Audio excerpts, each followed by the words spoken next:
ridaan yar lugihiisa ma aaminsana wuxuu rabaa in hooyadiis xambaarto weligiis laakiin hooyadu way daashay oo dhulka ayay ku tuurtay ridii yareed way xanaaqay dhagax ayuuna hooyada ku laaday hooyadiina cashar ayay u dhigtay laakiin kani waa madax adag dhulka ayuu fariistay oo diiday inuu socdo hooyadii xarig ayay ku jiiday laakiin ridii waa diiday inuu kaco xariggii xitaa wuu quustay oo wuu go'ay nasiib darro xooggii xarigga ayaa ridii ka tuuray buurta dusheeda wuxuu ku soo dhacay dhagax weyn hooyadii waxay isku dayday inay qabato laakiin ridii si qaldan ayuu u booday god dheer ayuuna ka sii dhacay hadda sheekadu waa allabaryo hoos waxaa jooga nin rafaa geent ah oo shaah macaan iska cabbaya si lama filaan ah ridii ayaa daaqadda ka soo dhex dhacay oo koobkii rafaaga ka jebiyey rafaagii aad buu u xanaaqay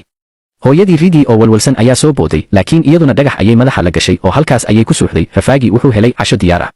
ridii yaraa ayuu dheriga ku riday foornada ayuuna geliyey laakiin ridii ma aha mid si fudud lagu cuni karo rafaagii wuxuu soo qaatay qori shaah oo cusub ridii yaraana qiiq bixiyaha ayuu ka soo baxsaday hadda dagaal baa bilowday ridii wuxuu ogaaday in rafaagu aad u jecel yahay maacuunta iyo koobabka